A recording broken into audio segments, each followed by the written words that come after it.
Halo adik-adik, perkenalkan nama kakak Kak Desti, kakak dari D3 Farmasi semester 5 Universitas Setiabudi Surakarta. Di sini kakak akan menyampaikan tentang perilaku hidup bersih dan sehat atau yang biasa disebut dengan PHBS. PHBS ini apa sih Kak gitu ya? PHBS ini yaitu perilaku hidup sehat dan bersih. Nah, PHBS ini dilakukan untuk menjaga kesehatan adik-adik, juga lingkungan adik-adik juga seperti itu. Jadi PHBS ini adik-adik sudah menerapkan belum, seperti misalkan cuci tangan sebelum makan seperti itu? Cuci tangan selalu ya. Jadi kalau di PHBS itu sebelum kita makan harus mencuci tangan terlebih dahulu. Nah, adik-adik udah tahu yang cara cuci tangan yang benar belum? Sudah. Seperti apa? Saya sudah tahu. Yang sudah tahu siapa? Aku. Ya, ini dulu. Siapa namanya? Eca. Eca. Ya, gimana caranya? Pakai sabun. Ya. Jadi Kalau ini yang tadi siapa namanya? Kenzi. Siapa? Ezra. Oh, Ezra. Oh, gimana Ezra? Gimana caranya? Apa? Ezra. Oke, gini ya, kakak jelasin. Jadi cuci tangan yang benar itu ada nyanyinya, adik-adik. Jadi biar kita ingat selalu, itu ada nyanyinya. Pertama yaitu ada 7 langkah dalam cuci tangan, mulai dari depan. Ini ya, mulai dari depan. Ayo ikut. Hingga ke belakang, sela-sela jari. Sela-sela jari yang ini. Kemudian buku-buku jari. Ini. Kemudian kuku. Ini. Kuku-kuku jari. Ini yang kanan, kemudian yang kiri. Jempol. Aku udah.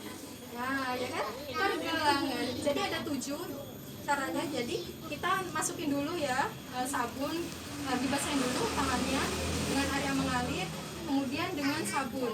Kemudian diulangi lagi ya nyanyinya, yaitu ulangin ya adik-adik. Ada 7 langkah dalam cuci tangan, mulai dari depan hingga ke belakang, sela-sela jari, buku-buku jari, kuku-kuku jari, jempol, pergelangan. Nah, jadi kalau adik-adik misalkan mau cuci tangan, nyanyi aja nggak apa-apa gitu ya, biar kita ingat gitu.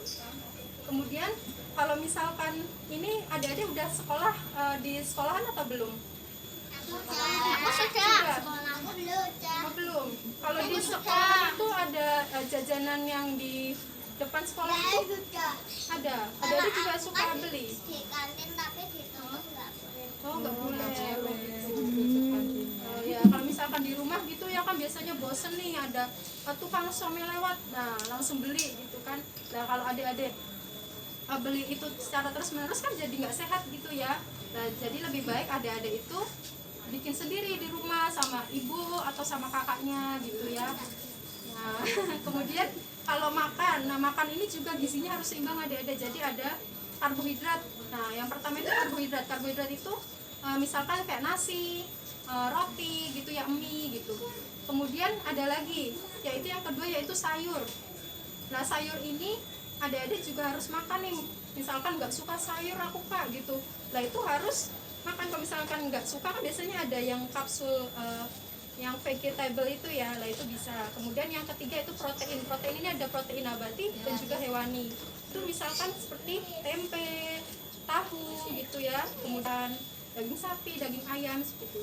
Dan kemudian kalau misalkan dari semuanya ini tidak lengkap, nanti gizi ada tidak mencukupi. Nanti bisa ada itu stunting. Stunting itu ada yang tahu nggak?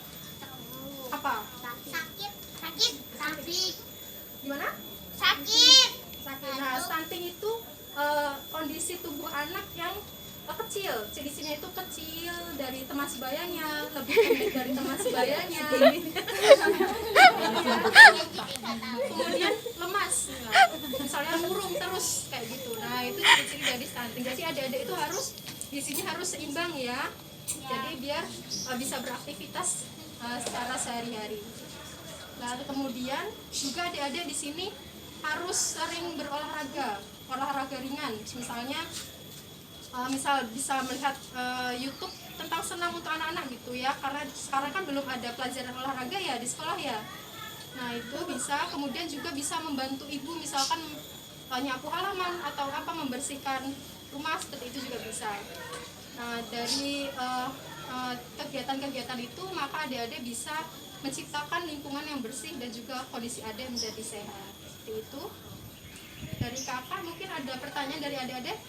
Kalau nggak ada yang mau tanya, kakaknya mau tanya loh. Ya kakak ya yang mau tanya ya. Ya. Ya. Tanya soal tadi cara cuci tangan yang benar dengan nyanyinya, bisa nggak? Ada bisa? Ayo, bisa. Nah, coba. Enggak. Itu nyanyinya biar hafal. Ayo, gimana? Diajarin lagi kakak. Ayo, coba lagi ya. Ada 7 langkah dalam cuci tangan, mulai dari depan hingga ke belakang. Sela-sela jari, kuku jari, kuku jari, jempol pergelangan. Coba, adiknya bisa nggak? Enggak. Oke, ya udah. Kalau gitu pertanyaan kedua. Nah, kalau makan itu cuman makan mie doang. Misalkan mie doang gitu, nggak ada tambahan sayur sama telur gitu, boleh atau tidak? Enggak. Nggak. Jadi harus gimana? Makan sayur. Makan sayur sama juga sama telur gitu ya, kalau misalkan makan mie gitu ya. Oke. Oke. Nah, kakak rasa adik-adik semua sudah mengerti ya tentang perilaku hidup sehat dan bersih. Kakak harap nanti adik-adik bisa menerapkan di sehari-hari gitu ya. Terima kasih, demikian penjelasan dari Kak Desti, dan terima kasih untuk waktunya, dan selamat siang. Dadah. Kita berikan tepuk tangan untuk Kak Desti.